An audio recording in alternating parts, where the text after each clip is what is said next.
at dakila. Kilalanin ng lahat, maluwalhati niyang pangalan, bawat isa'y lumapit at siya ay handugan. Sambahin si Yahweh sa diwa ng kabanalan. Tayo po ay sumandaling manalangin. Dakilang Diyos, kami po ay lubos na nagagalak sa umagang ito, sapagkat ika'y tapat, mabuti at dakila sa aming pong mga buhay. O Diyos, sa aming pong kalagitnaan, amin na pong tinataas sa iyo ang aming pong pagpupuri. Pasasalamat, O Diyos. Tanggapin mo po ito bilang isang mabangong samyo sa iyong harapan, O Diyos, ang aming pong pagpupuri, ang aming pong pakikinig na iyong salita. Naway patuloy po namin itong manamnam sa aming pong mga kaisipan at ito po ay tumimo sa aming mga puso. Ang mga salita mo ay patuloy na kumatagpo sa aming mga buhay, dakilang Diyos. Sa lahat ng naririto, Panginoon, sa lahat ng gagamitin mo, sa lahat ng mga lingkod mo, O Diyos, patuloy pong itago sa iyong dakilang presensya, Panginoon. O Diyos, patuloy na manahan, patuloy na maranasan, patuloy mo pong ihatid ang breakthrough sa pagsamba, sa pagpupuri, O Diyos, sa pakikinig ng iyong salita sa umagang ito. Salamat po, dakilang Diyos. Patuloy ka naming pinupuri at pinapasalamatan. Ito po ang aming panalangin ng may pasasalamat sa pangalan ni Jesus. Amen.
Amen.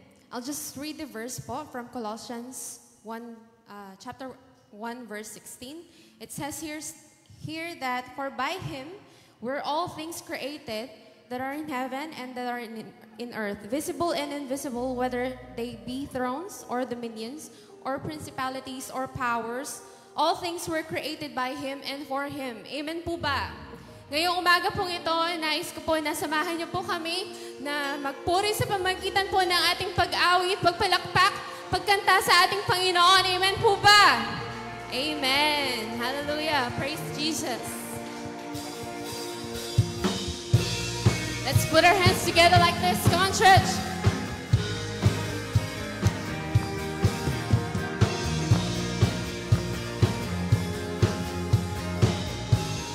In one voice we sing.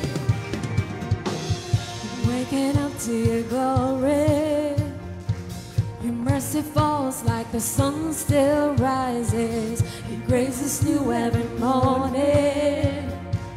To light the world with the hope inside us. I hear the sound of a roaring anthem, burning with your love.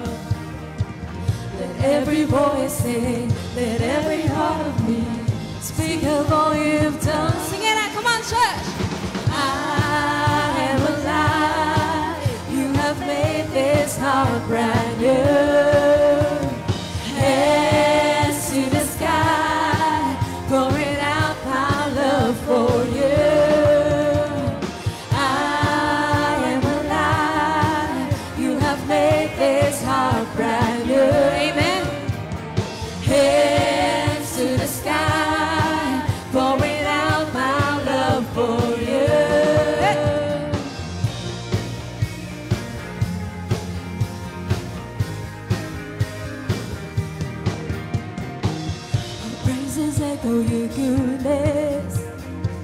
We'll lift you up as you rain down on us. We're overwhelmed by your freedom. There's nothing like living in your purpose. I hear the sound of a roaring anthem, burning with your love. Yeah. Let every voice sing, let every part of me speak of all you've done. Come on, sing it out! I am alive. You have made this heart brand new. Hands to the sky. To you we give our praise, Jesus. Pouring out my love for you. I am alive. I am alive. You have made this heart brand new. Thank you, Jesus. Hands to the sky. Pouring out my love for you. Amen. Oh, I want to hear your voice this moment. Come on. Come on, church. We need to utter these lyrics louder than before. Amen. I'm alive because you're alive. Forever I will shine your light. And I'm alive because you're alive. Never open up my louder, come on, church. I'm alive because you're alive. Forever I will shine your light. I'm alive because you're alive. You have opened up my eyes. Thank you, Jesus, for opening our eyes to the truth, the only truth, that you are alive. Amen. Hallelujah. Oh, we give you praise.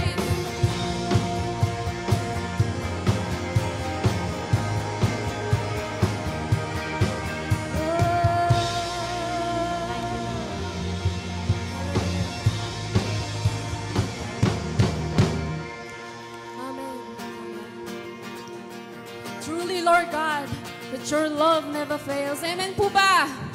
Amen. Continue to sing to you, Lord Jesus.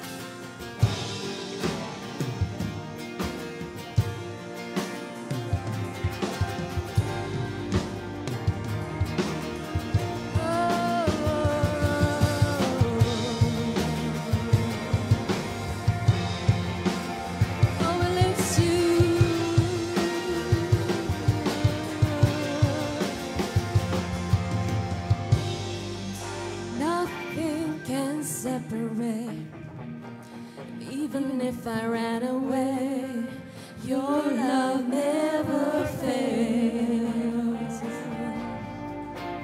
Amen. I know I still make mistakes, but you have the mercy for me every day.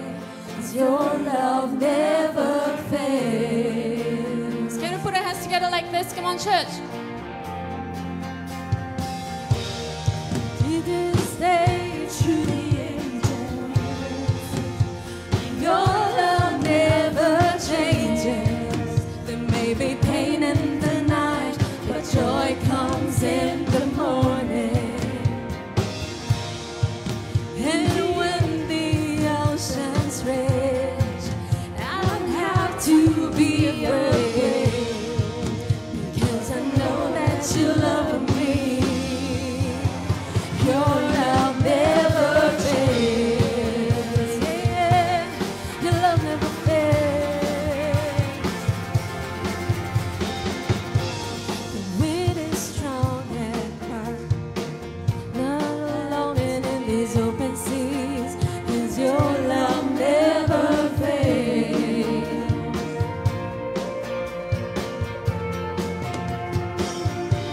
The chasm is far too wide. Never thought I'd reach the other side. 'Cause your love never fails. Oh, you stay the same through the ages, Jesus. We say, you stay the same through the ages. Your love never changes. There may be pain in the night, but joy comes in the morning. And oceans rage, I don't have to be afraid, because I know that you love me.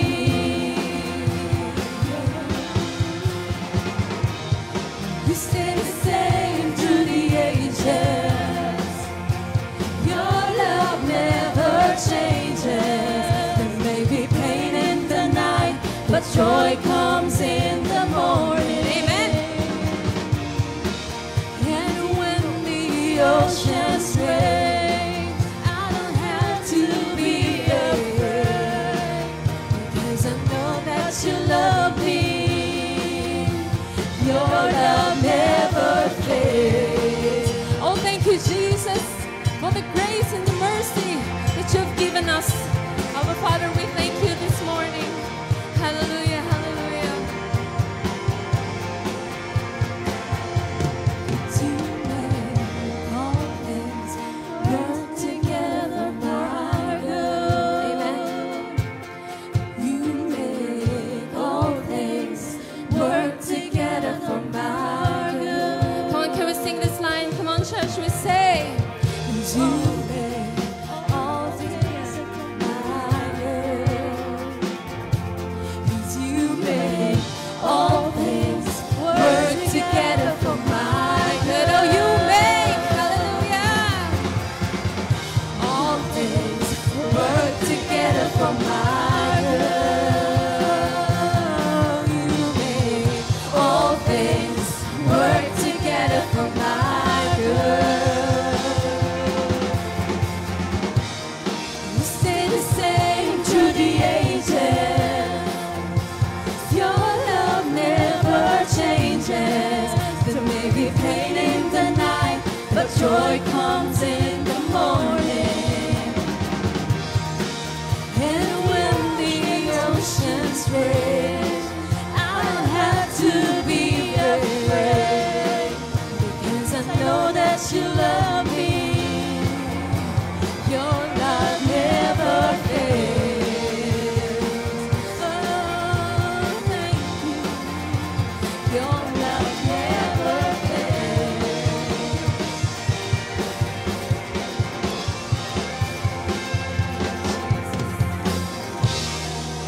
Thank you for your unending love, Jesus.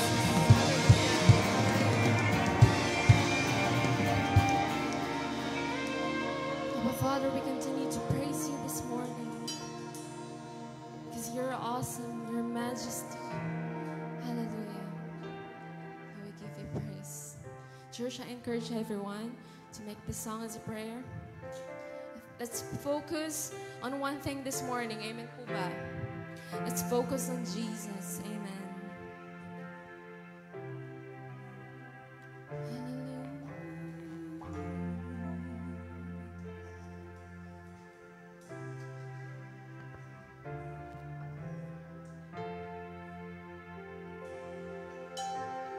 Jesus at the center of it all. Jesus at the center of it all. From beginning to the end, it'll always be, it's always been you, Jesus. Jesus, Jesus be the center of my life. Jesus be the center of my life.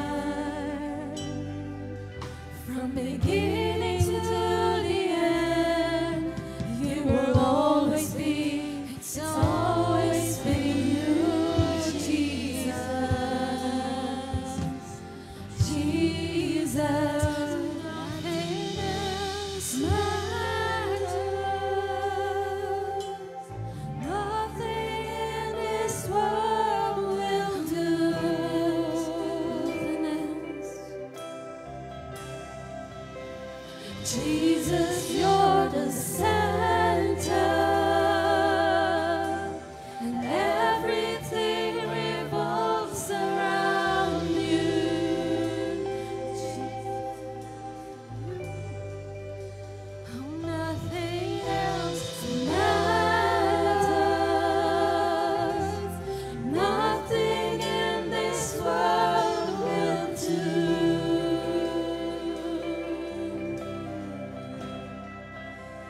Jesus, you're the center, and everything revolves around you. Jesus, you are the center of it all.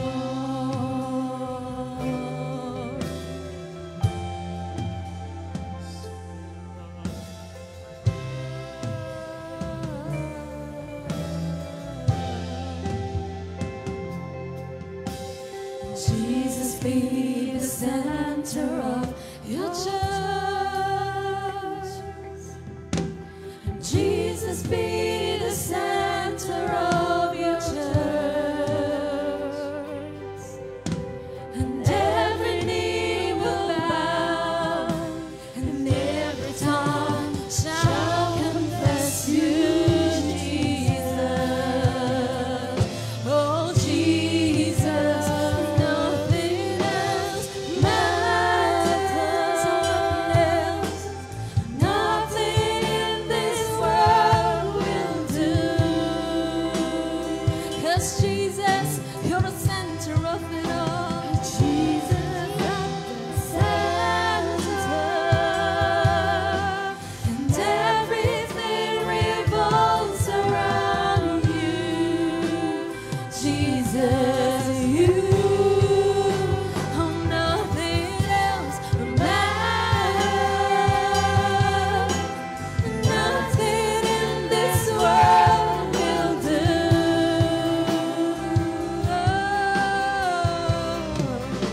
Cause Jesus, you're the center,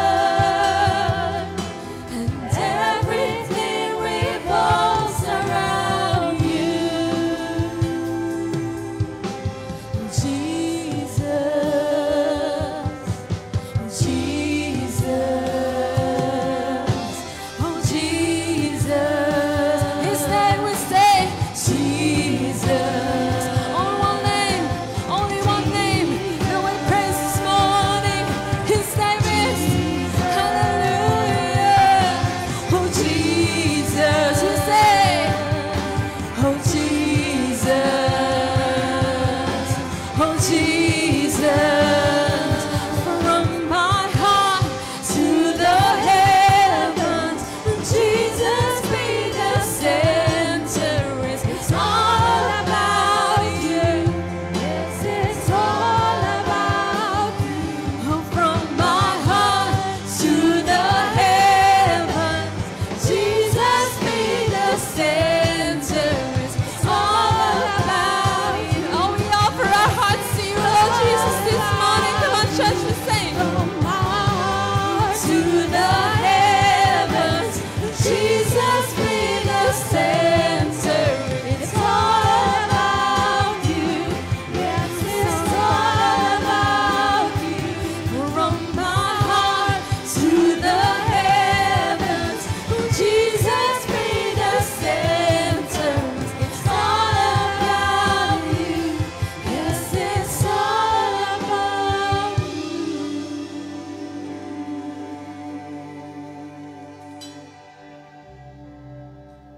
When the music plays, all is stripped away, and I simply come,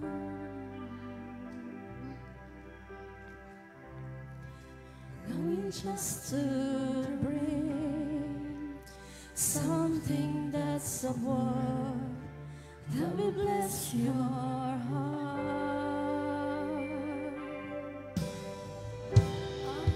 King of endless word, no one could express how much you deserve.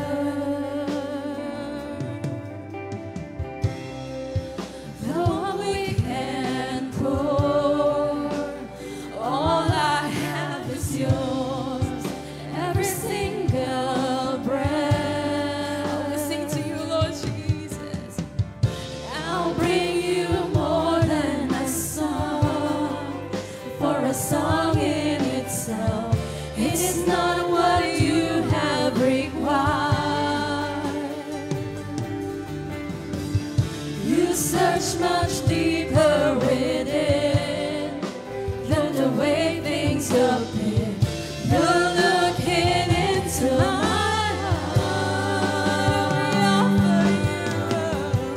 I'm coming back to the heart of worship, and it's all about you. It's all about you, Jesus. I'm sorry, Lord, for the thing I made it when it's all about you. Come on, church, we'll sing it one more time. It's all about you, Jesus. I'm coming back to the heart of worship when it's all about you. It's all about you. It's all about you, Jesus. I'm sorry, Lord, for the thing I made it when it's all about you. Oh, we're gonna come back to you. We're gonna come back to you with open arms, Jesus. And I'm coming back to the heart of worship when it's all about you. Amen. It's all about you, Jesus. Oh, we're sorry, Lord, for the things I made it when it's all about you. This is all about you, Jesus.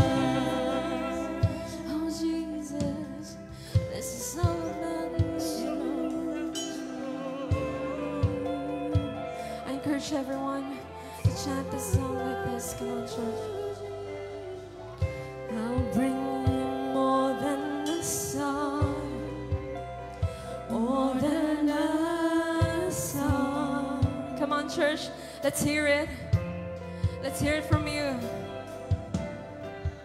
I'll bring you more than a song, more than a. Oh, we're gonna bring you more than that, Jesus. Oh, you're breaking into my heart, into my heart, and this is all about you. You're looking into my heart, into my heart. This is all about you. You're looking into my heart, into my heart. Oh, we give you praise more than everything. You're looking into my heart, into my heart. 'Cause nothing else matters. Nothing in this world will do. 'Cause Jesus, you're the center of it all. Amen. Everything revolves around you. Oh, nothing else matters. Oh, nothing else matters. Nothing in this world will do.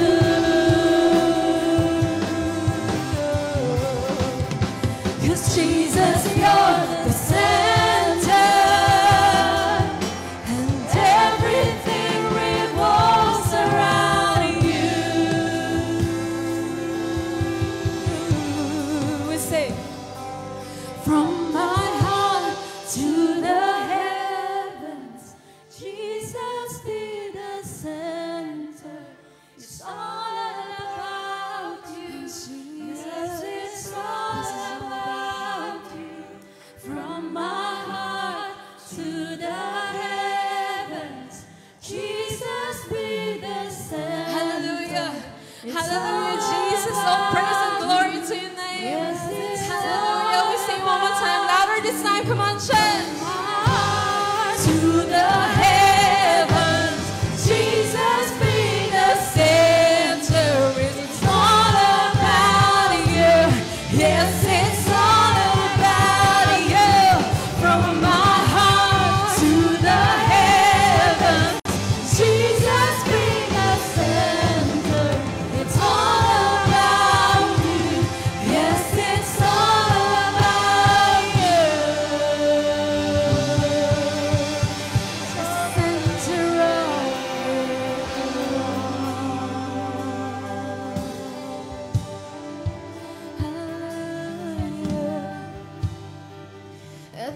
center of it all. You are the center of it all, Jesus. Oh, we praise you today, Lord.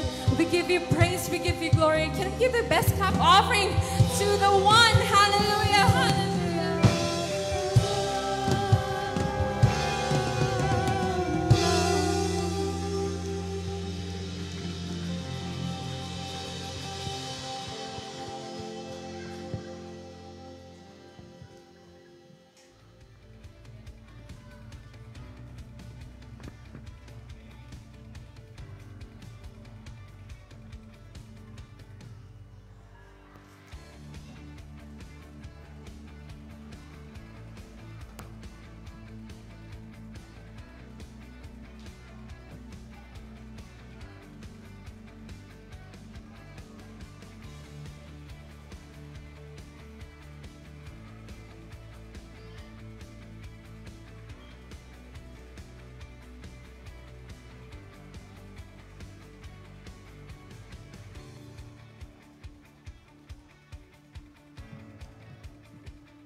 Good morning, church. And as we continue praising and worshiping God, I'd like you to please read with me on Luke chapter 17, verses 11 to 19. At dito po yung pinagaling ni Jesus ang 10 lalaking may malubhang sakit sa balat. Luke 17, 11 to 19. Sa paglalakbay ni Jesus papuntang Jerusalem, dumaan siya sa hangganan ng Galilea at Samaria. Nang papasok na siya sa isang nayon, sinalubong siya ng 10 lalaking may malubhang sakit sa balat. Tumayo lang sila sa malayo at sumigaw kay Jesus, "Panginoong Jesus, maawa po kayo sa amin." Nang makita sila ni Jesus, sinabi niya sa kanila, "Pumunta kayo sa mga pari at magpatingin sa kanila." At habang naglalakad pa lang sila, luminis na ang kanilang balat. Nang makita ng isa sa kanila na magaling na siya, bumalik siya kay Jesus at nagsisigaw ng papuri sa Diyos. Lumahod siya sa harap ni Jesus at nagpasalamat sa kanya. Isa siyang Samaritano. Sinabi ni Jesus, "Hindi ba't 10 ang pinagaling ko? Nasaan ang siyam?" So, dun ko na lang po tatapusin in 17. Sa pagbibigay po sa Panginoon sa kanyang gawain, meron pong 3 klase ng T. Ang isa po ay pagbibigay out of testing. Ang pangalawa po ay pagbibigay out of trust. Ang pangatlo ay pagbibigay out of thankfulness. We have heard so many times from Malakay na subukan natin ang Panginoon kung hindi niya bubuksan ang bintana at ibibigay niya ng siksik, liglig at umaapaw. I hope, church, we are past beyond testing God. I pray that hindi na po natin susubukan ang Panginoon kung siya ay magtatapat sa kanyang mga pangako. Sapagkat in the Old Testament, that was given to the Israelites. In the New Testament, God has finally and completely proven His faithfulness when He gave His Son, Jesus Christ. In the New Testament, sa panahon po natin ngayon, hindi na po natin dapat sinusubukan ang Panginoon kung gagawin niya ba to o hindi. Kung magtatapat ba siya sa kanyang pangako o hindi. Kung bibigay niya ba at tutugunan niya ba ang mga pangangailangan natin sa araw-araw o hindi. The second T is giving out of trust. Ang ibig pong sabihin nun, magbibigay tayo trusting that God would provide. But there is something better than giving out of trusting. And that is the third T, giving out of thankfulness. Kapag tayo po ay nandun sa unang T, na susubukan muna natin ang Panginoon, it is as if hindi natin kilala ang Diyos. It is as if walang pagkikilos ang Diyos sa ibang mga tao, sa kanyang mga anak. If we give out of trusting, it is expecting. It is looking forward into the future. But if we give out of thanksgiving, we are giving, looking back into the into how God has been good and faithful in our lives. Sa lahat po ng mga binanggit ni Pablo, for example, he said, "And my God would richly, would give all and supply all your needs out of His riches." Si Pablo po, kaya niya po nasabi yon, he was not promising something that God would do the first time. He was saying something that God has always been doing many times in the past in his life. Kaya sabi niya, I can do all things through Christ who strengthens me. Bakit? He was not hoping for something what God can do in the future. He was stating something that God has already done in his life in the past. Sabi niya, in abundance and in lack, in want, tinugunan ng Panginoon ang pangangailangan ko. And so, church, as we give this morning, may we recall kung ano po yung ginawa ng Panginoon. When David said, "Surely goodness and mercy shall follow me all the days of my life," it wasn't just a hope. Hindi lang siya isang wishful thinking. Hindi lang siya isang pagtitiwala na kaya or gagawin yun ng Panginoon. It was a praise and worship because all throughout the life of David, goodness and mercy has been pursuing him. So as we give today, this morning, I pray that we would give out of thankfulness. Na maalala po natin gaano naging tapat, mabuti ang Diyos sa buhay natin. At hindi po natin pagdududahan. Huwag na po nating subukan ang Diyos. Tapos na po yun. Wala na pong dapat patunayan ang Diyos sa buhay natin. Amen po ba? Meron pa po ba siyang dapat patunayan? Wala na po. Wala na. So let us all stand and pray. Ama namin Diyos, pinupuri ka namin sa umagang ito at kami nagagalak. Salamat Panginoon sa magandang panahon sa kabila ng mga bagyo ngayon, Panginoon, ay ikaw ang siya naghatid sa amin sa bahay-sambahang ito upang ikaw ay aming mapurihan at mapasalamatan. At kami ay patuloy na nagpupuri sa inyo, Panginoon, from the time we have arrived here and as we give our tithes and offering and also as we hear God's word. Nawa, Panginoon, tanggapin niyo po ang aming kaloob as we give this with a cheerful and thankful heart, O God. Panginoon, salamat sa lahat ng iyong kabutihan, sa iyong katapatan, sa iyong mga pangako sa aming buhay. Ito aming dalangin at pasasalamat sa pangalan ni Jesus. Amen.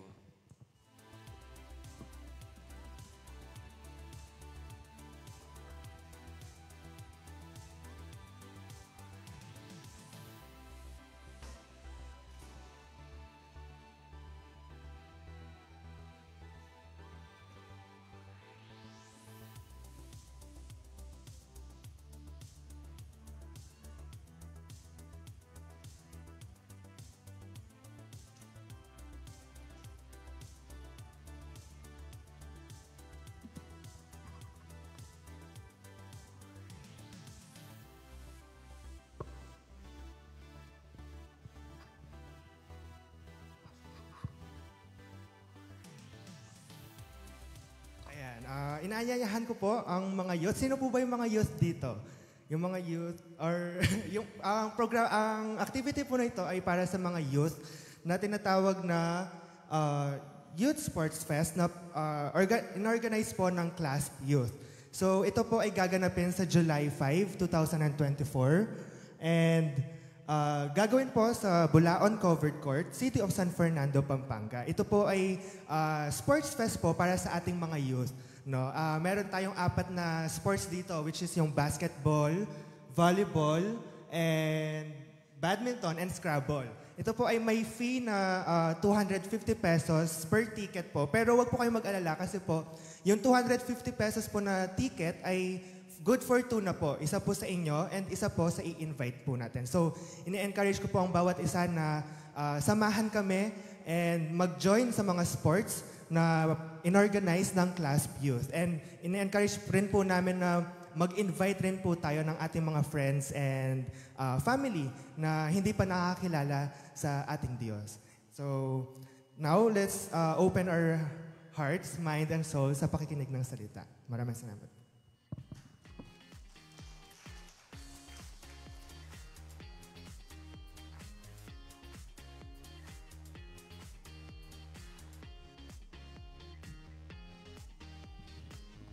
praise. Good morning po. Sige po. Napakaganda po ng araw, no? Kailan po ba yun yung nag-uusap kami ng Panginoon na ang bilis lang po ng araw, di po ba? Sino po hindi nakakaramdam ng bilis ng araw? Gumising ka, kapatid. Mabilis na ang araw. At ang sa kabilis po ng araw ay ang sinasabi lang ng Panginoon sa buhay ko is that matuto kang pahalagahan ng bawat araw ng buhay mo. Pinapahalagan niyo po ba? Na-appreciate niyo po ba ang bawat araw ng buhay niyo? Kung halimbawa po, kapatid, ay inaaalipin po kayo ng pagkalungkot sa araw na ito, sayang po yung araw. Huwag niyo pong hayaan na yung lungkot na yan, alipinin kayo na hindi niyo maranasan yung kagalakan. Sayang. No. Matuto kayong pahalagahan ng bawat araw na binibigay ng Diyos. Amen. Angie, kasi ang araw po napakabilis. Kailan lang po yung nag-exit ako, nandito na ako, ang tagal-tagal ko na dito ulit. Ang araw po yung napakabilis. Huwag niyo sasayangin ang bawat araw ng buhay niyo. Okay po? Sige. Ang ganda ng sound, Mukhang naririnig ko para sa sarili ko. Sige po, tayo po ay manalangin. Samahan niyo po ako na katagpuin kayo ng Diyos ngayong araw na ito. Kapatid, sabi ng Panginoon ay, without me, you are nothing. Without me, you cannot do anything, sabi ng Panginoong Jesus. Pero kung iaano niyo po yung sinasabi ng Lord, you can do a lot of things. Pero bakit sabi ng Panginoon, without me, you cannot do anything?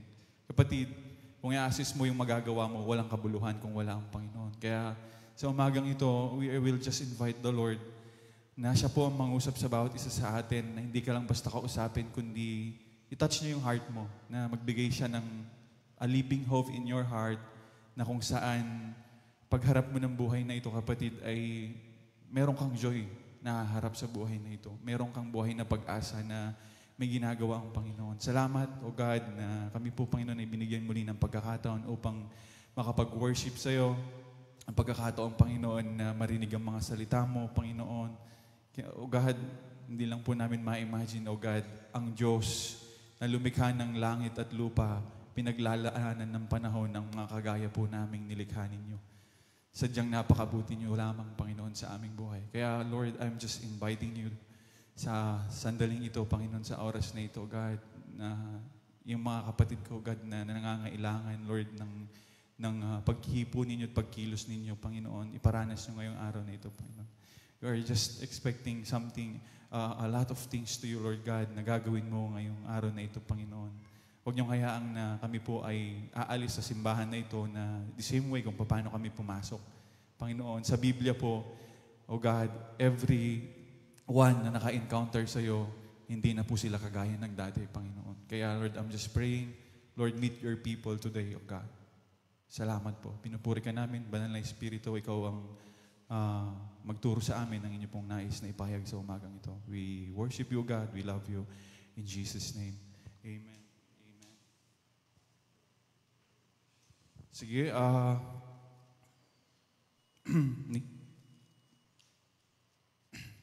ito pong isi-share ko po sa inyo ay maraming beses ko na po itong napatunayan.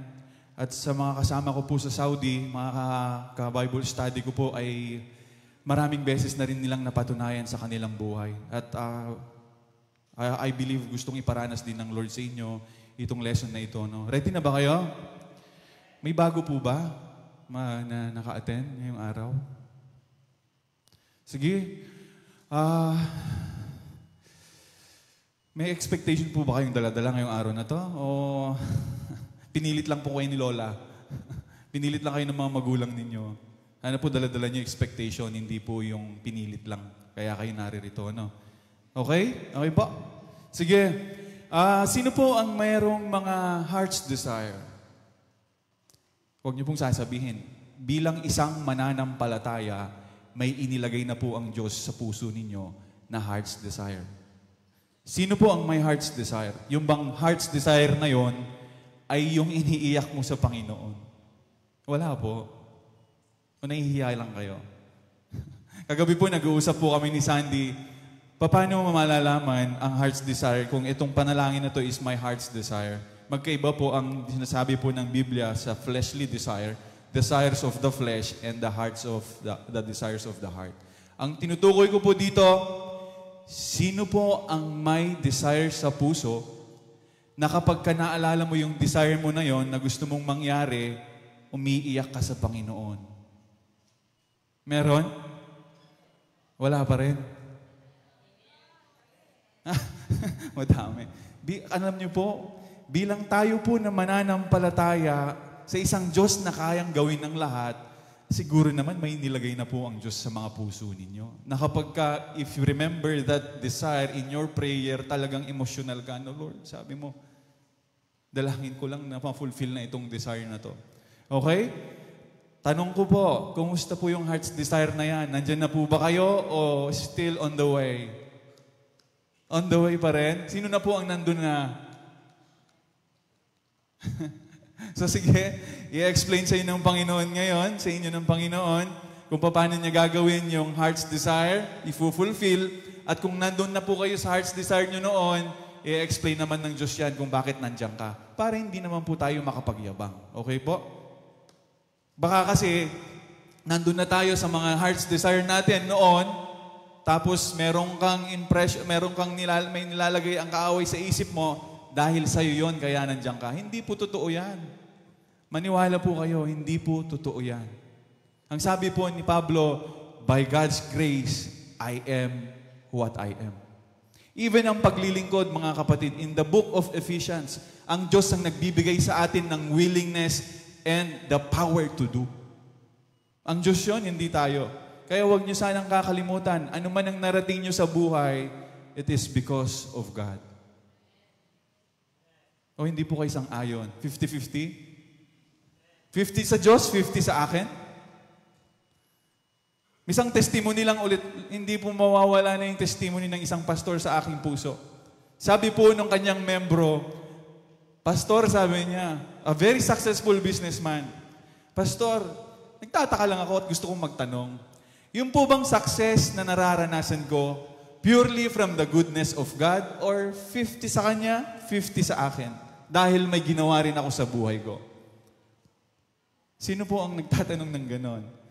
Yung isang member po niya, a very successful businessman, gusto niya pong ipakita, gusto niya pong iparating sa pastor na God bless him, pero dahil din sa kakayanan niya, dahil din sa kanyang effort, kaya siya naging successful. Alam niyo po yung sabi ng isang pastor, grabe po yung sinabi ng pastor, full of wisdom. Para malaman natin kung ang ninatamasa mong katagumpayan sa buhay mo ay galing sa Diyos o ikaw ay 50 sa'yo, 50 sa Diyos, madali lamang yan, sabi ng isang pastor. Full of wisdom. Bigyan mo ko ng isang buwan, papatunayan ng Diyos kung saan galing yan. Alam niyo po, sabi ng isang pastor, simula sa araw na ito, para mapatunayan ng Diyos kung yung pagpapala, kung yung tagumpay ay galing sa Diyos at 50 sa'yo or 50 sa Kanya. Simula sa araw na ito, mananalangin ako, sabi po ng pastor. Simula sa araw na ito, tatanggalin ng Diyos yung health mo. Simula sa araw na ito, tatanggalin ng Diyos yung opportunity mo. Simula sa araw na ito, tatanggalin lahat ng Diyos ng pagpapala sa buhay mo. Simula sa araw na ito, tatanggalin lahat ng Diyos ang kanyang intervention sa'yo. Tingnan natin, after a month, malalaman mo kung saan galing lahat. Sabi po ng membro, nagjo-joke lang po ako, Pastor. Maliwanag po sana sa bawat isa sa inyo, no, mga kapatid. Kung may narating na ang buhay po ninyo, it's all because of God. Huwag niyong sasabihin dahil sa kakayanan ninyo. Paunawan niyo yun sa sarili ninyo. The flesh, ang gusto ng flesh. Sabi ko nga sa asawa ko, kakarampot lamang yung bumabalot sa isang laman para magustuhan niya yung papuri ng tao. Gustong-gusto ng flesh yun. Yung sasabihin ka, oh, galing-galing mo. Wala pang betchin yan. Gustong-gusto ng flesh yan, kakarampot lang yung balot, yung protection. Kaya po, always remind yourself, kapatid, ano man ang narating nyo ngayon, it's because of God. Wala pong iba. It was God who gives the opportunity. It was God who sustained your strength. It was God who gives you the ability. It was God who gives you strength. Tapos ngayon, sasabihin mo sa sarili mo, ako yun. Hindi ko po kayo pinapagalitan. Inilalagay lang natin sa tama. Sa Biblia ang ating pong pinag-uusapan. Amen? Okay po? Maliwanag po ba sa bawat isa sa inyo? Ngayon, balik ako sa heart's desire. Sino po ang may heart's desire? Amen tayo dyan. Amen. Pag naalala niyo po yung heart's desire niyo, ano pong nangyayari sa panalangin niyo? Medyo emotional po ba kayo? Emotional? To the point na umiiyak? Hindi naman. Okay. Ngayong gabi, ayong araw po na to, kung sasamahan niyo lang ako, kung sasamahan niyo lang ako, at ang sasamahan tayo ng Panginoon, yung heart's desire na yan, na matagal na, Diyos ko, Panginoon, I want the Lord. Gusto ko makarinig ng testimony after this lesson. Next week, the following week, after a month, kung paano kinatagpo, pinulfill ng Diyos yung desire na yan. Okay? Okay po? Ngayon, tingnan natin. Ngayong araw na ito, yung heart's desire na yan, bubuhayin ng Diyos. Okay lang ba yan? Bubuhayin ng Diyos na sasabihin ng Diyos, may pag-asa pa. May pag-asa. Okay? Ready na po kayo? Excited po ba kayo? O tapusin na natin ito? Sige. Ang title po natin is that, ang ganda ng praise God. Less effort, more good outcome. Pakibasa po.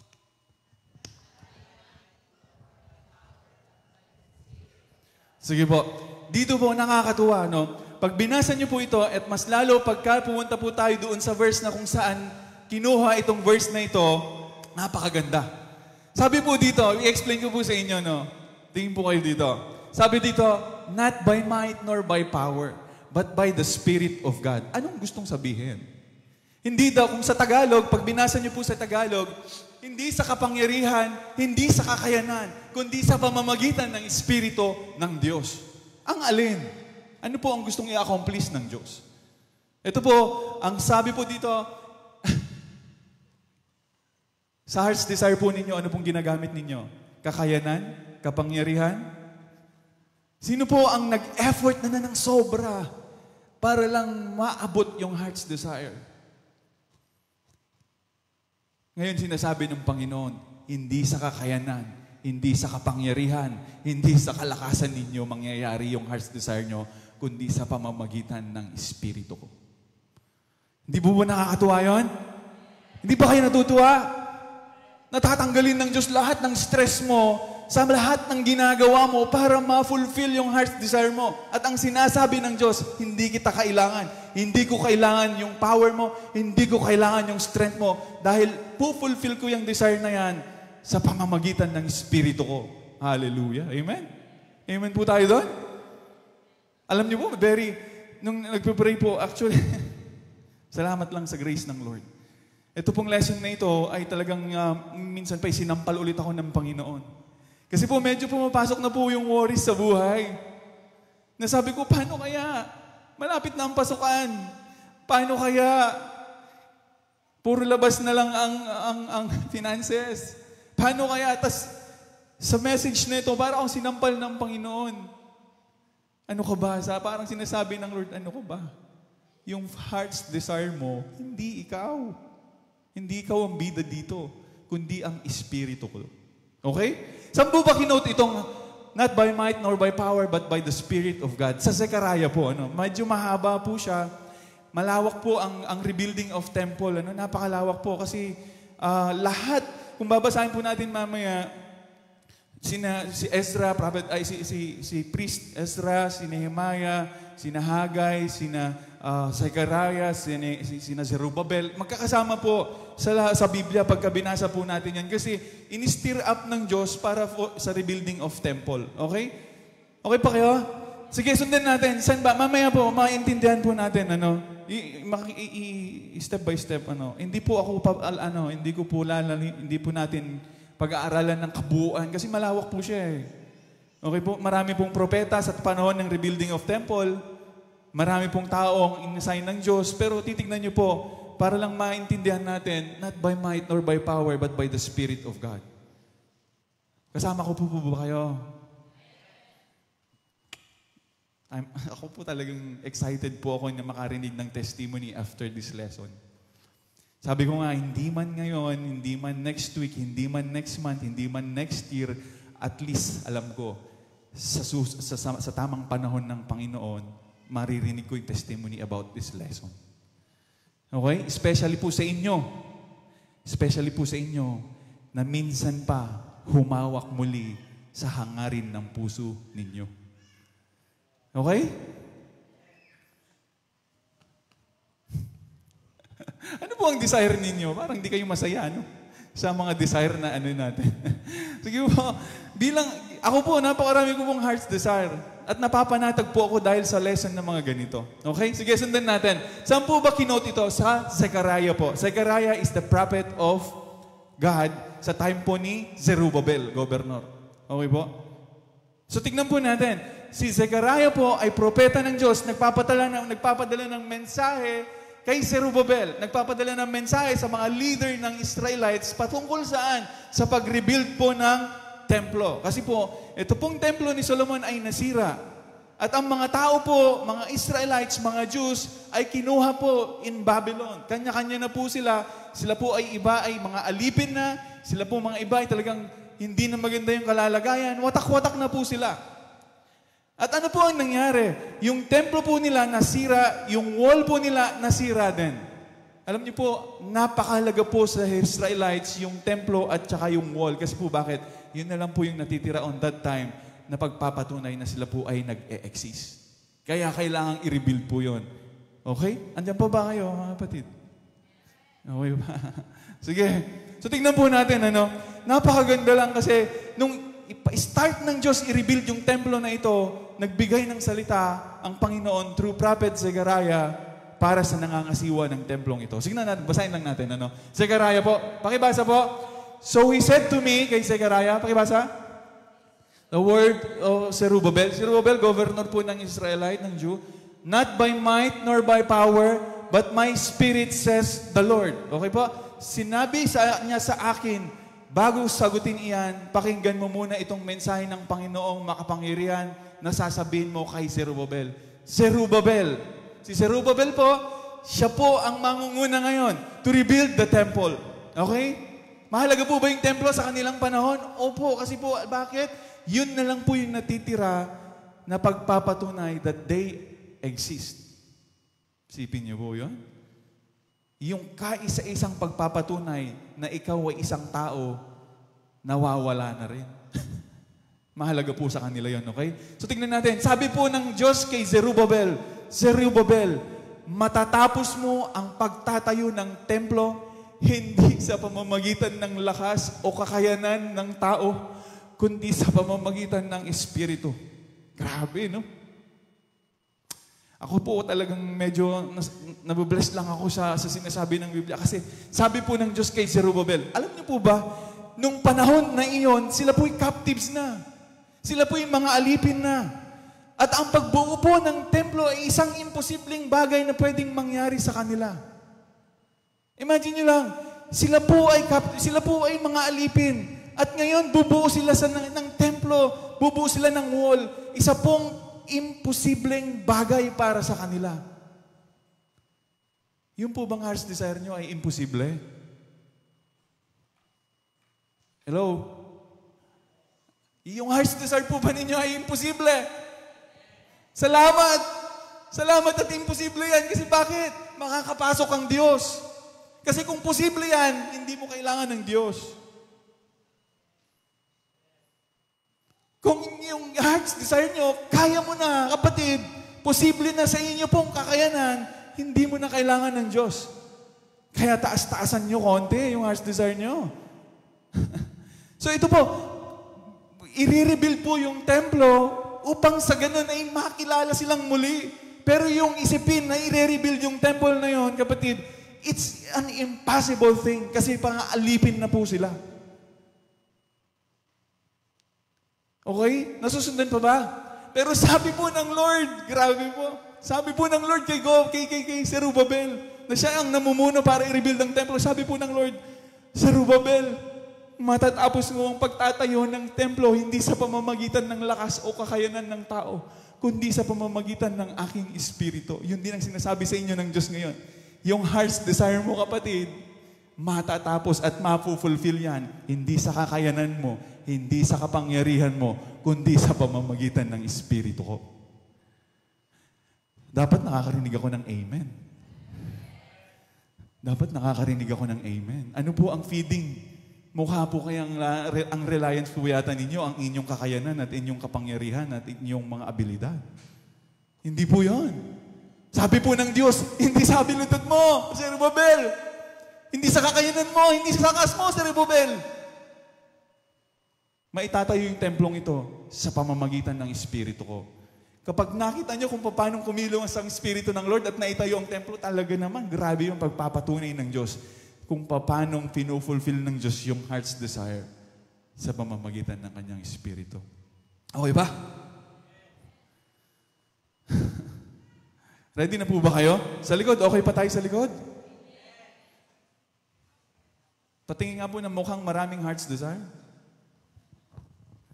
Yung mga malungkot, medyo, ano yun, anong iniisip mo? Yung labahin mo, huwag naman mga yun.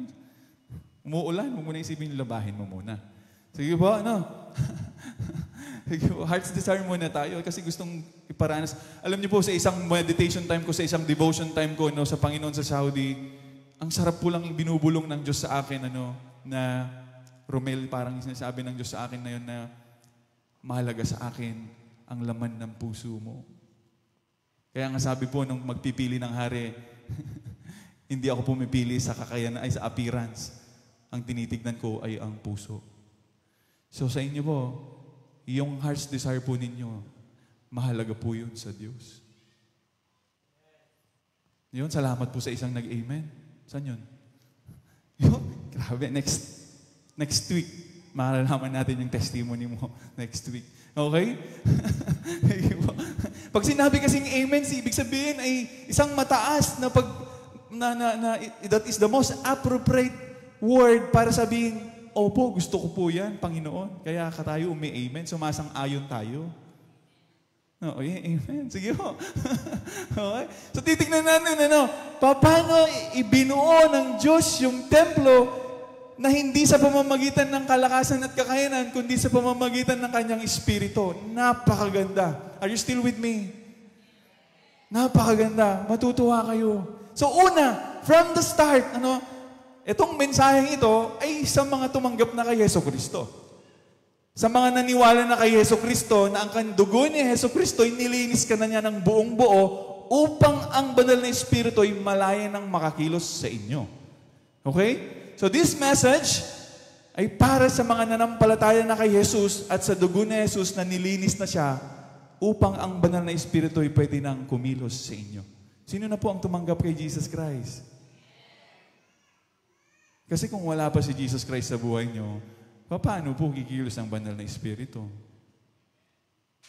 Hindi po ito magaang mensahe, mga kapatid. Ang gaan ng mensahe ni Kuya. Hindi po. Sabi po ng Biblia, pakibasa po sa Romans 10:9 po, Kuya. 10:9 po ba yan? Pakibasa po sa Romans.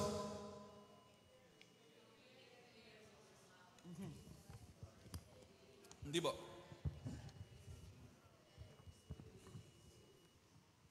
Mali po. Sorry po, no? Sorry po. Iba po yung isulat. Romans 8 po yan. Ako na lang po magbasa. Romans 8. Romans 8:9 po. Huwag nyo na pong buklatin. Biblia naman po yung hawak ko. Totoo po. Reliable po yung ano ko. Sige po. Sabi po sa Romans 8:9, but you are not in the flesh, but in the Spirit, if indeed the Spirit of God dwells in you. Now, if anyone does not have the Spirit of Christ, he is not His. Ang sino man daw na tao na wala ang Espiritu ni Kristo sa kanya, hindi pag-aari ng Diyos yan. So imagine nyo po, tayo po, kapatid, kapag wala pa si Jesus sa buhay nyo, there is no guarantee of ownership. Hindi kayo pag-aari ng Diyos. Kung hindi kayo pag-aari ng Diyos, paano kikilos ang banal Espiritu ng Diyos sa buhay po ninyo? So minsan pa, sino na po ang tumanggap kay Jesus Christ? Sino po naniniwala na ang dugo ni Jesus, nilinis ka ng sobra upang makakilos na ang banal na Espiritu sa buhay mo? Yes. So tayo po, this message is for us, okay? Malaya na pong nakakakilos ang banal na Espiritu sa bawat isa sa atin. Sige po, sundan natin, Sige, okay? Tingnan lang natin. Ang ating pong pag-uusapan nga ay rebuilding the temple. Sige, by the Spirit of God, paano po pinasimulan? Dito babasahin natin. Ano po ang sinasabi ng Diyos kanina? Hindi sa kakayanan o kapangyarihan, mabubuo ang templo, kundi sa pamamagitan ng Espiritu ng Diyos. Okay? Put that in your mind. Put that in your heart pala. Papasukin nyo na sa puso ninyo, no? Okay? Sabihin nyo po, pwede sama-sama tayo. Sama-sama tayo. Mangyayari yung heart's desire ko, hindi sa pamamagitan ng kalakasan at kakayanan ko, kundi sa pamamagitan ng Espiritu ng Diyos. Yes, grabe po. Naramdaman niyo yung peace? Posible, kanina sinabi natin yun, nararamdaman ko yung Spirit ng Lord, kino-comfort kayo. Naramdaman niyo yung peace? Sige po, tingnan natin. Sobrang peace na. So, ano pong nangyari sa pasimula ng templo? Ano mga kapatid? Una pong nangyari. Anong ginawa ng Diyos? Ang Espiritu ng Diyos, ano pong ginawa? Basahin natin. So the Lord, makababasa natin po sa Hagay, kasi siya rin po ay prophet ng Diyos in rebuilding the temple sa Hagay. Maalala ko po, lesson yata ni Pastor JB, consider your ways. Pastor JB, kala mo nakalimutan ko, that was 3 years ago. Naka-yellow ka. Hindi, joke lang. Sige, sabi po dito, si Hagay po kasi, propeta nung panahong i-rebuild ang templo. Sabi po ni Hagay, ng Diyos kay Hagay, Prophet Hagay, so the Lord stirred up the spirit of Zerubbabel, son of Shealtiel, governor of Judah, and the spirit of Joshua, son of Josadak, the high priest, and the spirit of the whole remnant of the people. Tingnan niyo po, and the spirit of the whole remnant of the people. They came and began to work on the house of the Lord Almighty their God on 24th day of the 6th month. So ano pong ginawa ng Diyos, ano mga batid? Ang Diyos po ang naglagay ng heart's desire. By the Spirit of God, binigyan po, in-stir up niya po yung lahat ng spirito ni Zerubbabel at mga remnants po ng Israelites leader. Nasusundan pa? Kaya nga tanong ko sa inyo kanina, bilang isang mananampalataya ng Diyos, sinisiguro ko sa inyo, deep inside your heart, may inilagay ng heart's desire ang Diyos sa buhay niyo. Wala. So ano pong ginawa ng Diyos? He stirred up Zerubbabel. Kagabi ba? Nagtatawanan po kami ni Sandy. Stir up. Medyo elaborate mo yung stir up. Baka sabihin hinalo. Hindi mo. In-empower. In-empower po ng Spirit ng Diyos yung Espiritu ni Zerubbabel at mga remnants of Israelites. Mga leaders. Para saan? Para po i-rebuild ang templo. Andiyan pa kayo? Ilang bahagi ba ito? 1, 2, 3. 4 po, 4. No? 4. Sige. Sama-sama tayo sa 4. Sige. So ano mong ginawa? Imagine nyo po, no? Mga Israelites, sila po'y alipin na, sila po'y captives na. Tapos ang ginawa po ng Diyos, by His Spirit. Tandaan nyo po, no? By His Spirit, kasi nga, i-accomplish ng Diyos ito sa pamamagitan ng kanyang Espiritu. So by the Spirit of God, in-stir up niya po yung spirit ng mga remnants of Israelites. Para saan? Para itayo po ang templo. Ang pagtatayo ng templo na imposible na pong mangyari. Amen? Naumpisan na. Amen? Inumpisan na. Nagbigay na ng heart's desire ang Diyos sa kanila para i-rebuild ang temple. Andiyan pa ba kayo? Samahan niyo naman po ako. Samahan niyo po ako. Napakahalaga po nito. Gusto kong maranasan niyo ang Diyos sa mas mataas na antas ng kapangyarihan niya. Ano po ba kayo? Satisfied na po ba kayo sa ganitong nangyayari sa buhay natin na come and go, it's okay? Hindi po. Gusto kong maranasan ninyo ang Diyos sa buhay ninyo sa mas mataas na antas ng kanyang kapangyarihan. Okay? Sige, sundan natin. So, naglagay na po ng desire sa kanilang mga puso. By the Spirit of God, He stirred up the leaders of Israelites. Pangalawa pong nangyari, eto na po, uumpisan na pong i-rebuild ng temple. Uumpisan na pong i-rebuild yung heart's desire. Paano po niya ginawa? Basahin po natin, Basahin ko po sa Ezra 1:1-8. Rebuilding the temple begins. So, maglakbay lang tayo pare-parehas, Inuumpisahan na ng Diyos ang heart's desire to rebuild the temple. Inuumpisahan na ng Diyos ang heart's desire ninyo. So, lakbay tayo sa pare-parehas, okay? So, paano po ang nangyari? Nung umpisahan na pong i-rebuild, Sa Ezra na po ako. Same pa rin yun. Sa Ezra po, si Ezra po is the priest. Okay, nung panahong i-rebuild ang temple. Marami po kasi lahat na po ng remnants in-stir up na po ng Lord. Kaya napakalawak po ng kwentong ito. Yung rebuilding of the temple and the wall. Nandun pa ba kayo? Kung may panahon kayo, punta niyo po ako sa bahay. Pag-aralan natin kung gusto mong lawakan ng pag-aaral. Sige, tingnan natin. Ano po ang nangyari? Nung paumpisahan na po ang rebuilding of temple, in the first year of King Cyrus. Sino po? King Cyrus of Persia. Imagine nyo, King Cyrus of Persia ang pinag-usapan. In order to fulfill the word of the Lord spoken by Jeremiah, even si Jeremiah nag-prophesy po about the rebuilding of temple. The Lord moved the heart of King Cyrus and Persia to make a proclamation throughout his realm and also to put in writing. Ano po ginawa daw ng Diyos? Sabi po doon, the Lord moved the heart of King Cyrus by the Spirit of God. Napakagrabe. Hindi nyo lang po makita po ninyo. Lahat sila alipin na mga Israelites. Pero anong ginawa po ng Diyos? God moved the heart of King Cyrus. Para saan? Para po umpisang i-rebuild ang temple. By the Spirit of God, kapatid, inilagay ng Espiritu ng Diyos yung desire, make proclamation, move the heart of King Cyrus. Para saan? Para i-rebuild po yung templo. Imagine nyo, number one instrument of God, King Cyrus. King Cyrus, siya po ang inutusan para i-rebuild, umpisahan ang rebuilding of the temple. Sige, basahin lang natin, 11:29. This is what King Cyrus of Persia says, the Lord, the God of heaven, has given me all the kingdoms of the earth, and He has appointed me to build a temple for Him at Jerusalem and Judah. And any of His people among you may go up to Jerusalem and Judah and build the temple of the Lord, the God of Israel, the God who is in Jerusalem, and may their God be with them. And in any locality where survivors may now be living, the people are to provide them with silver and gold, with goods and livestock and free will offerings for the temple of God in Jerusalem. Sige po. Anong verse na po ako? Verse 8. Okay na po? Then the family heads of Judah and Benjamin and the priests and the Levites, everyone whose heart God had moved, prepared to go up and build the house of the Lord in Jerusalem. All their neighbors assisted them with articles silver and gold, with goods and livestock, and with valuable gifts in addition to all the free will offerings.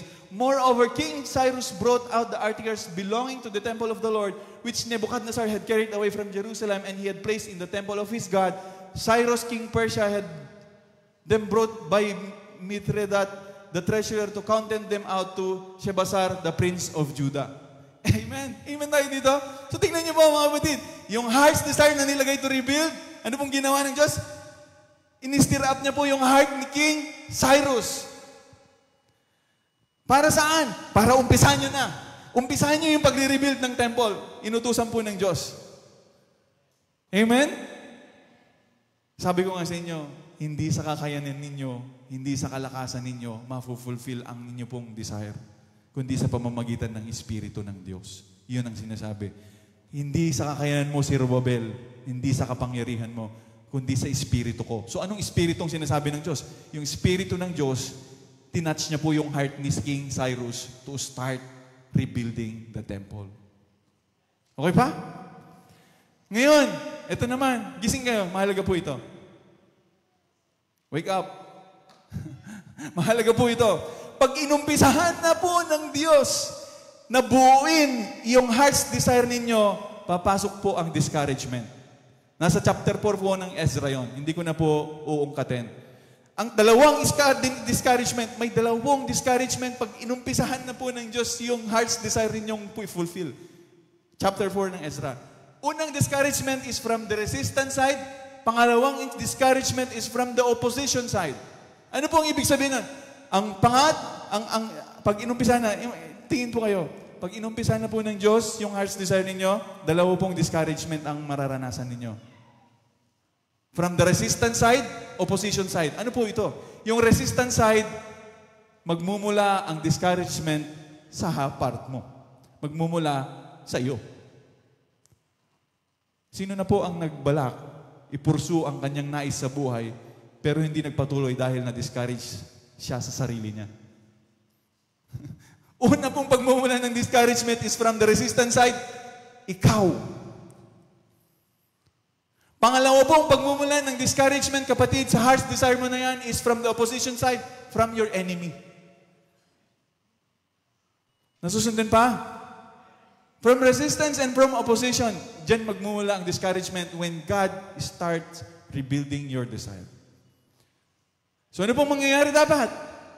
Dapat remind nyo yung sarili nyo, hindi naman ako ang magfo-fulfill ng desire na ito, kundi ang Diyos. So ano ang mahalaga, kapatid? Wala akong pa. Alam niyo po kung paano nilabanan ni Nehemiah itong opposition na ito? They keep silent. Yun po ang panghaban po natin nito sa discouragement sa atin, sa buhay natin, sa mga pinagpipray natin. Just keep silent and trust the process of God. Keep silent. Ano? Okay, magbabanggit din. Mga mananampalataya. Sino ba mananampalataya? Pakitaas ang kamay. Dahan-dahan po kayo sa mga sinasabi ninyo. Ano? Because what you say is a prayer. No? Life and death is in the power of your tongue, especially you, believer. Huwag niyo sasabihin, ay nakakamatay yung ganitong pagkain. Huwag mo sasabihin yun. Declaration mo na yun. Mapagsik itong ganito, huwag mo sasabihin yung kapatid. Hindi yan ang pananampalataya natin. Be careful what you say. Okay? Okay pa kayo? Malapit na po ako. Pangalawa, pangatlo na ako. So, inumpisahan na po yung rebuilding of temple. Since meron pong discouragement from resistance side and opposition side, natigil po yung rebuilding of the temple. Nung binalak mo, kapatid, nung inumpisahan na ng Diyos yung heart's desire, nahintong mangarap kasi may discouragement. Na-discourage ka ng sarili mo, na-discourage ka ng kapaligiran mo, na-discourage ka ng kaaway mo. Pero hindi po magtatapos doon. Ano pong ginawa ng Diyos? Alam niyo pong ginawa niya? Next thing that He did, nung na-stop yung rebuilding of the temple, sino naman ang in-stir up niya? Si King Darius.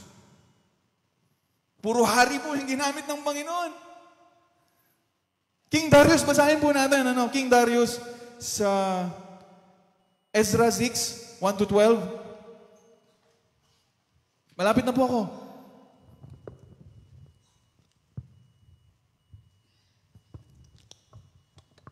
Basahin ko po 1-12. King Darius then issued an order, after po stirring up, after pong tinatch na naman ng Diyos, si King Darius, ano po ang dinikri niya? King Darius then issued an order and they searched in the archives store in the treasury of Babylon. A scroll was found in the citadel of Ecbatana in the province of Media, and this was written on it, memorandum. In the first year of King Cyrus, the king issued. So ito pong King Darius, nakita niya po yung decree ni King Cyrus. Sige ba? Basahin natin. The king issued a decree concerning the temple of the God in Jerusalem. Let the temple be rebuilt as a place to present sacrifice, and let its foundation be laid. It be 60 cubits high and 60 cubits wide, 4 with 3 courses of large stone, and the costs are to be paid. Tignan niyo po. The costs are to be paid by the royal treasury. Also, the gold and silver articles of the house of God which Nebuchadnezzar took from the temple in Jerusalem and brought to the Babylon are to be returned to their place in the temple in Jerusalem. They are to be deposited in the house of God. Now, then Tatnai, governor of Trans-Euphrates and Shetar, pasensya na po kayo kung hindi ko na mabanggit ng maayos yung, and the other officials of the province, stay away from there. Do not interfere with the work on this temple of God. Let the governor of the Jew and the Jewish elders rebuild this house of the God on its side. Moreover, I hereby decree, sabi po ni King Darius, what you are to do for these elders of the Jews in the construction of this house of God, their expenses are to be fully paid out of the royal treasury from the revenues of Trans-Euphrates, so that the work will not stop. Whatever is needed, young bulls, rams, male lambs, burnt offerings to the God of heaven, and which shall wine and olive oil requested by the priests in Jerusalem must be given to them daily without fail, so that they may offer sacrifice pleasing to the God of heaven and pray to the well-being of the king and sons. Furthermore, I decree, sabi po ni Darius, that if anyone defies this edict, a beam is to be pulled from their house and they are to be impaled on it. And for this crime, their house is to be made a pile of rubble. May God, who has caused His name to dwell there, overthrow any king of people who lives a hand to change this decree or to destroy this temple in Jerusalem. I, Darius, have decreed, let it be carried out with diligence. Napaganda. Inumpisahan ni King Cyrus, Balik tayo. Ang Diyos ang naglagay ng heart's desire to rebuild the temple. Nung mag-umpisa na, in-stir up by the Spirit of God si King Cyrus para umpisa ng templo. Dahil nga maraming discouragement, natigil. Pero ang nangyari, ang Diyos, the Spirit of God, stir up again the heart of King Darius para po tapusin ang templo. Hindi lang para tapusin, mga kapatid.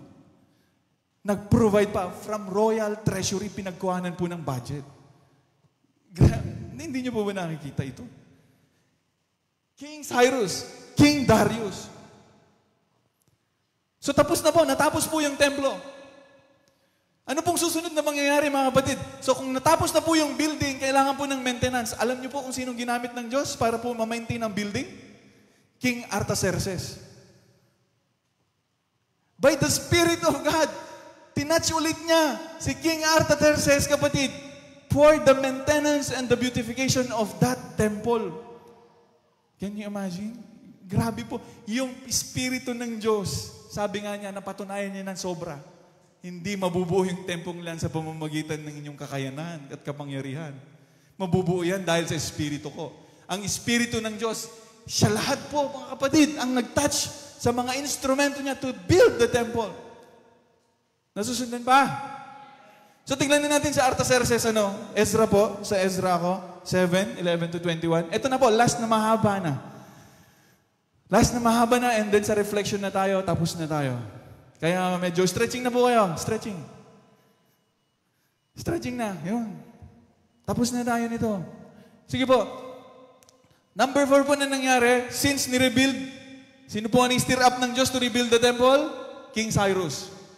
Sino po ang in-stir up ng Diyos para po itapusin ng temple? King Darius. Sino naman po in-stir up ng Diyos para po sa beautification and maintenance of the temple? King Artaxerxes. Grabe, puro mga hari. Sa pamamagitan ng Espiritu ng Panginoon. Mamaya po, mag-uusap tayo. Sige po. Maintenance and beautification of the temple. This is a copy of the letter King Artaxerxes has given to Ezra the priest, a teacher of the law, a man learned with matters concerning the commands and decrees of the Lord of Israel. Artaxerxes, King of Kings. To Ezra the priest, teachers of the law to the God of heaven. Imagine niyo po, sabi nga ng asawa ko, imagine, ang hari, sinusulatan si Ezra. Wow. Grabe po ang pagkilos ng Espiritu ng Diyos na ang hari, sinusulatan si Ezra. Sino na po ang nakatanggap ng napakataas na liham mula sa isang napakataas na tao sa inyo? Wala? Puro mga Meralco, spill up ko lang muna sa liham sa inyo. Nakaka-disappoint? Ano ng tubig lang po ang natatanggap niyong mga liham? Mga notice?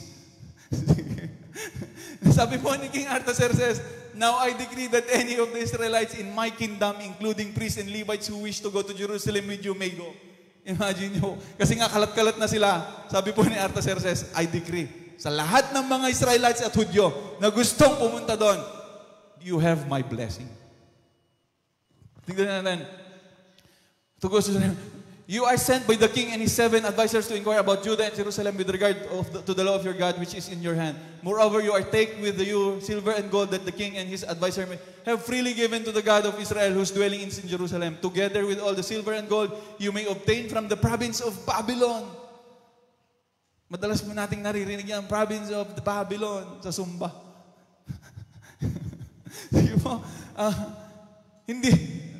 Pinadalan po ng silver and gold. Nasaan na ako? Province, as well as the free will offerings of the people and priests for the temple of their God in Jerusalem.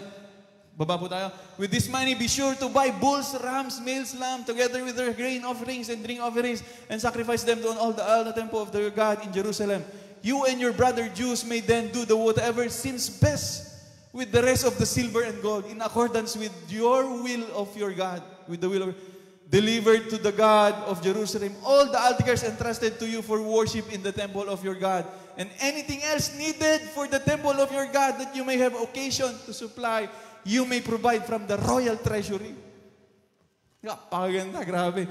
Now I, King Artaxerxes, order all the treasurers of Trans-Euphrates to provide with all diligence whatever Ezra the priest, the teacher of the law of God of heaven, may ask of you.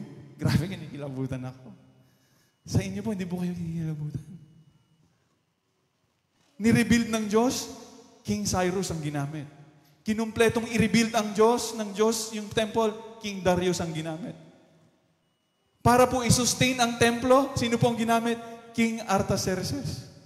By the Spirit of God. Grabe. Kapatid, grabe. Huwag niyong sasabihin sa akin ngayon na yung mga heart's desire niyo, kahit man napaka-imposible yan, hindi kayang gawin ng Diyos. Hindi ako naniniwala dyan. Hindi yan ang Diyos na kilala ko. Minsan pa, do you have a heart's desire? Huwag niyong sasabihin, kapatid. Huwag niyong i-entertain ang discouragement from resistance side. Resistance is, ikaw, i-discourage mo ang sarili mo. Huwag mo ring tatanggapin from the opposition side na magdi-discourage sa inyo, mga kaaway ninyo. Hindi mo kaya yan. Wala kang K. Wala akong K, meron akong Jesus. Okay? Nasusundan ba? Minsan ba, iyong nilagay na Diyos ng Diyos na heart's desire sa inyo, huwag niyong sasabing imposible yan. Kasi sa panahon po nila, ang mag-rebuild ng temple, it's an impossible thing to do. Kasi po, alipin na po sila. Pero sabi ng Lord, napakaganda. Ninanamnam ko nga very applicable sa aking buhay. Marami ako pong talagang inilalapit sa Diyos at niremind nga ako ng Diyos, sinampal niya ako ng 16 times. Ay, hindi pala 16 times, hindi pala yun yung number niya. 7 times. Number of the enemy pala yun. Ay, hindi pala. 18 ang number of the enemy. Parang sinasabi ng sa akin ng Diyos, ang dami mong pinoproblema. Ang dami mong iniisip.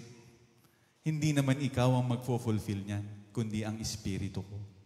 So, anong problema mo niyan? Ikaw, anong problema niyo? May problema ba tayo? Hello po? May problema po ba tayo? Wala naman. Ang sinasabi sa akin ng Diyos, ang dami mong concern sa buhay mo. Ang dami mong isipin. Bakit ka ba ganyan? Hindi naman ikaw magpo-fulfill niyan, kundi ang Espiritu ko. Salamat, Lord. Salamat. Amen tayo doon?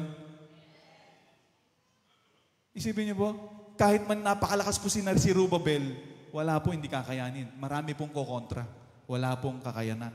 Pero salamat, sabi ng Lord, through Prophet Zechariah, sabihin mo kay Zerubbabel, hindi sa kakayanan, hindi sa kapangyarihan, matatapos ang templo, kundi sa pamamagitan ng Espiritu ko. At kung paanong pinataynayan ng Diyos na ang Espiritu niya ang nag-rebuild ng temple, oh grabe. King Cyrus, King Darius, King Artaxerxes. Baka nga yung heart's desire niyo, si Marcos pa gamitin niya.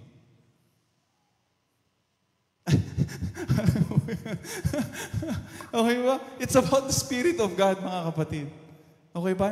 May natutunan naman po kayo. Meron, Amen tayo doon. Tignan ko nga yung mukhang stress sa inyo. Baka yung effort nyo na po ang nagahari sa inyo. Wow, nagaganda po ng mga ngiti. Pumasok na po ang banal na Espiritu. Naku nga pong stress sa inyo. Kapatid, there's no reason to be stressed. Especially sa mga desires ng puso ninyo. Kasi ang Diyos po ang magfulfill niyan. Okay? Magmumove lang po tayo sa heart desire na yan along with the leading of the Spirit. Kasi ang Diyos pa rin ang maglalagay ng mga decisions natin. Okay po? Okay po dito? Okay tayo doon? So ito na po yung reflection natin. Pakibasa po. Na-correct po ba? Hour po yun, not out might. Sige, pakibasa po. Hold on to your God-given heart's desire because God will fulfill it not by our might nor by our power but by His Spirit. Praise God. Thank you, Lord. Okay po? Sino po ang may desire sa pamilya? Sino po ang may desire sa kanya pong trabaho? Sino po ang may desire sa kanya pong mga relatives? Meron po ba? Wala na kayong pakialam sa mga relatives.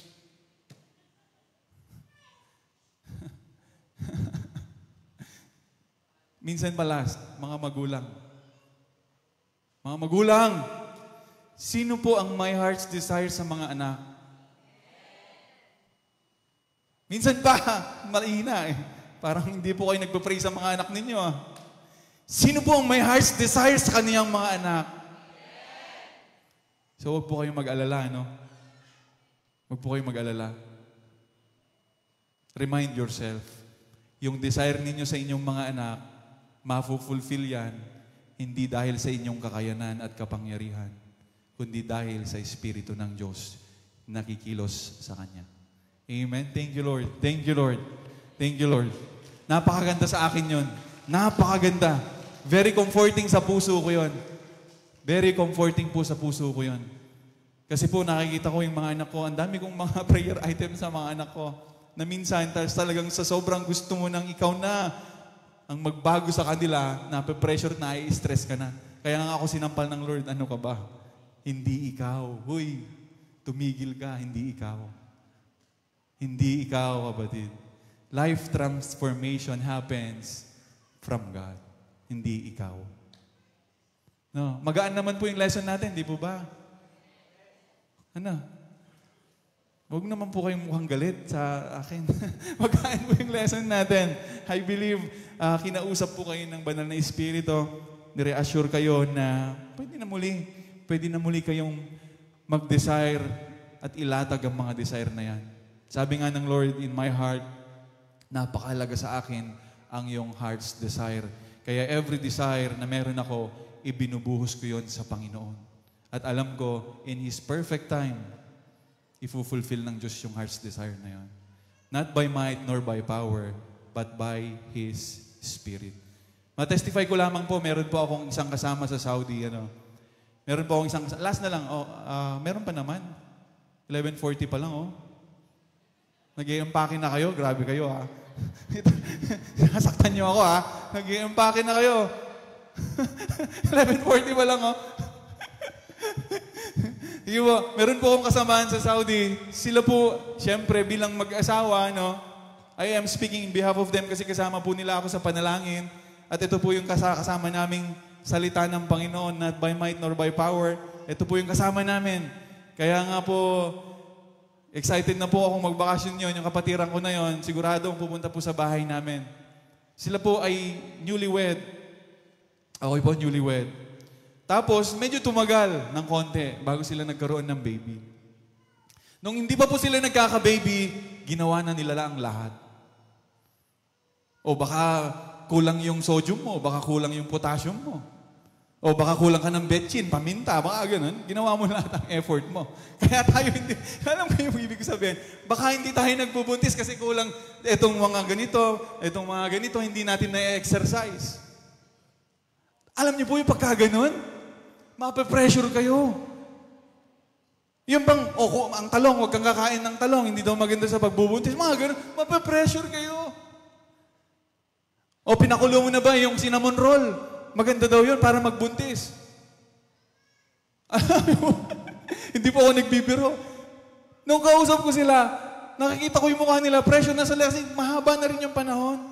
Kami po ay nag-Bible study. Alam niyo ba, sabi ko, nag-Bible study. Kaya po, very dear po ito. Very powerful po yung lesson na ito. Hindi lang po sila sa akin, sa mga kasama ko sa Bible study sa Saudi po, powerful po siya. Kaya nga po, pagka nag-message sila ng testimony sa akin, nag-share sila ng testimony, Pastor, sabi niya, not by might nor by power, but by the Spirit of God. Natapos na po yung prayer natin. Laging ganun ang testimony. Alam niyo po yun, yung medyo mahaba na po yung panahon. Sabi ko, rest muna tayo, pahinga tayo, usap tayo, sabi ko. Tapos pinag-aralan po namin ito, not by might nor by power.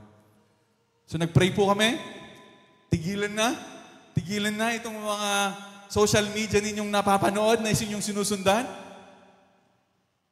At nanumbalik po kami, mangyayari ito kapatid, sabi ko, hindi sa kakayanan ninyo, hindi sa abilidad ninyo, hindi sa kalakasan ninyo, kundi sa pamamagitan ng Espiritu ng Diyos na kikilos sa inyo. Last month po, nanganak na po. A baby boy, a healthy baby boy. Kaya po, sabi ko nga po kay na mama, kinasawa ko, ano kaya ang pangalan? Baka ipangalang Romel. Hindi, joke lang po. Hindi po. Pero talaga naman po, very powerful. Kuya, Tapos na po yung prayer natin. Not by might nor by power, but by the Spirit of God. Tignan niyo mo yung sarili niya, yung katabi niyo. Mukha ba siyang stress? Pag mukhang stress yan, hindi inaalaw ang Espiritu ng Diyos na kumilos sa buhay niya. Ibig sabihin, kayo na po ang kumikilos. Okay? Okay po? Sa po bang testimony? Okay na? Sige na, bigyan mo na kayo ng discount. Sige po, tayo po ay manalangin. Can I just invite everyone to stand up? Mananalangin po tayo, no? Umpisahan ulit natin. I believe the Lord is, nilalagyan ulit kayo ng Diyos ng desire sa inyong mga puso, na ini-encourage kayo, in-empower kayo ng Panginoon na minsan pa kapatid, ilatag mo sa Diyos ang nais ng iyong puso. Pag binasa niyo po ang Book of Psalms, si King David, maraming beses na talagang ilang beses nang ipinupur out niya ang kanyang puso dahil alam niyang ang laman ng puso niya, mahalaga yun sa Diyos. I just want to quote what the Lord said in Romans 8:32. Sabi niya, kung ang Panginoong Jesus, kung ang Diyos hindi niya pinagkait si Jesus, ibinigay niya yon ng libre para sa iyo. Paano pa kaya yung mga bagay na hinihingi mo? Hindi niya ba ito tutugunan? Kapatid, if God can give the best of the best, who is our Lord Jesus Christ, paano kaya yung mga mumunting hinihingi niyo sa Diyos? Minsan pa, kapatid, mag-usap tayo, mga kapatid. Kausapin niyo ang Diyos. The Lord wants to send a message to you. Kung ang Diyos, kaya niyang i-give up at ibigay si Jesus para sa iyo. Si Jesus na pinakamahalaga sa lahat. Paano kaya yung mumunting bagay na hinihingi ninyo? Oh God, nagpapasalamat po kami sa mga salita niyo na siyang pinagmumulan, Panginoon, ng aming kalakasan. Lord, kami po, Panginoon, ay nag-umihingi ng paumanhin sa mga times na kami po ay nagduda, sa mga times na kami po ay napanghinaan, na para bang sinasabi namin, hindi ka mapagkakatiwalaan. Sorry po. Patawarin niyo po kami sa mga times na kami nagduda sa isang Diyos na kailanman, Panginoon. Sa isang Diyos na kailanman, hindi magpapabaya sa kanyang mga anak. Nagpapasalamat lamang po kami na sa mga salita mo, Panginoon, ay minsan lumas kami, Panginoon, na yung mga binubuhos namin, O God, ng mga nais ng aming mga puso sa aming mga panalangin, ay minsan nagkaroon ng buhay, Panginoon. And Lord, I believe, Lord, kung paano mo binuo yung templo sa pamamagitan ng Espiritu mo, yun din, Panginoon, ang sabi po ninyo, ikaw ay hindi nagbabagong Diyos. Jesus Christ is the same yesterday, today, and forever. Kung paano mo, Panginoon, pinakilos ang banal na Espiritu mo upang ma-accomplish, ma-fulfill ang desire nila, yun din, Panginoon, ang ini-invite ko ngayon na mag-fulfill sa anumang nais ng puso ng aking mga kapatid na ito. Lord, you love them, Panginoon. You love them so much. Ang sabi po ninyo sa Biblia, God is love. Hindi po sinabi ng Bible na ang Diyos kayang magmahalin. Ang sabi po, God is love. Ang Diyos ay pag-ibig. Hindi sinabing ang Diyos ay kayang umibig. Hindi po. Sa sobrang pagmamahal ng Diyos sa inyo, dinedescribe siya, ang Diyos ay pag-ibig. At mahal ka niya, kapatid. Mahal ka niya. Yun ang totoo. Salamat po ng marami, Panginoon. O God, pwede po bang minsan pa sabihin niyo sa Diyos yung desire niyo, yung iniyak mong sa Panginoon na panalangin. And let the Spirit strengthen you today. Minsan pa, kapatid, I'm just inviting you. Open your hearts now. Tingnan mo yung puso mo ngayon. Ano yung iniyak mong panalangin na nais ng puso mo noon? Dahil bubuhayin ng Diyos ngayon yan. Amen. Salamat po. Sa mga nagbukas, alam ko po, sa aking mga kapatid, gusto na rin pong maranasan ito, Panginoon. So God, sa mga panalangin na ito, itinataos ko po, Panginoon, ang katotohanan na i-fulfill niyo po yung desire na ito. Hindi sa pamamagitan ng kanilang kakayanan, hindi sa pamamagitan ng kanilang kalakasan, kundi sa pamamagitan ng Espiritu niyo na naghahari sa bawat isa sa kanila. Salamat po, Panginoon. Salamat po, God, sa kapangyarihan ninyo today. O God, kapatid, just receive raise your hands, receive the final blessing. May the love of God be with you, kapatid. Ang pag-ibig na walang kondisyon. May the love of God be with you. May the grace of the Lord Jesus Christ be with you. The grace that qualifies you. May the grace of God be with you, kapatid. Yung grace ng Lord na kung saan pwede mong i-access ang goodness ng Diyos dahil mabuti siya. Hindi ikaw ang mabuti, kundi ang Diyos ang mabuti. Yung grace na kung saan pwede ka nang lumapit sa Diyos, hindi dahil tapat ka, kundi tapat ang Diyos sa buhay mo. May the grace of our Lord Jesus Christ. And may the communion of the Holy Spirit be with you. Ang banal na Espiritu that teaches us all things may be with you. I'm praying na ito po ay mapasa inyo upang sa lahat ng pagkakataon, especially sa inyo pong pagpapasya sa buhay, mag-guide pa kayo ng banal na Espiritu. At upang ang inyo pong mga desisyon, madala kayo sa pinakalooban ng Diyos sa buhay nyo. Salamat po na marami, O Diyos. Salamat sa pagmamahal. Salamat sa salita mo. We love you, God. In Jesus' name, amen.